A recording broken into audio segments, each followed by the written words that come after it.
Jadi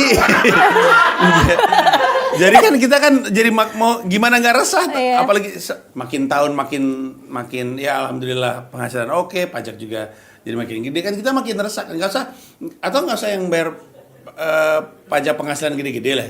Ya kita kan kemarin juga bayar pajak kan. Orang kerja juga ada dipotong gitu. Jadi makin mikir kan. Apa nggak boleh gue menunjukkan keresahan gue sama perpolitikan Indonesia kalau tahu gue dan begitu banyak rakyat Indonesia nyetor duitnya ke pemerintah gitu. Dari situ aja keresahannya. Akhirnya mulai mengamati, mulai lihat, mulai peduli, mulai nemu lucunya. Akhirnya mulai dibahas deh. Makanya sejak awal tuh sedikit-sedikit tuh pembahasan tentang politik tuh makin numbuh sampai mensreya kemarin. Kalau aku ngelihat ya industri stand up ini kan bertumbuhnya pesat banget sekarang. Kayaknya hampir semua program itu ada komikanya dan rata-rata tuh viral. Berarti kan mereka tuh sangat didengar ya. Punya suara, fansnya juga luar biasa banget.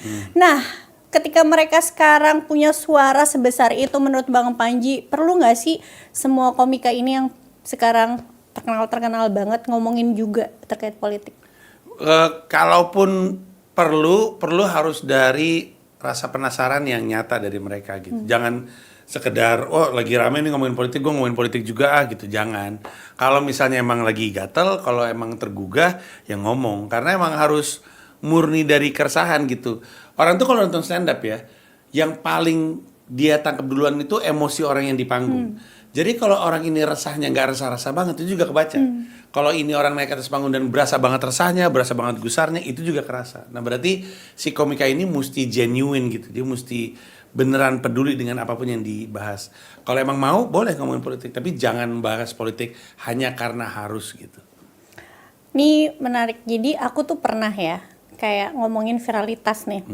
Aku pernah bikin konten yang akhirnya konten itu aku archive sendiri. Karena aku merasa aku terlalu jauh deh ngomongin ini. Akhirnya tuh banyak banget orang yang komennya tuh jadi orang tuh pada berantem satu sama lain gitu. Berantemnya bukan ngehujat kontenku ya, tapi mereka berantem aja gitu sama satu sama lain antara yang setuju dan tidak setuju, dan itu sangat mengganggu aku.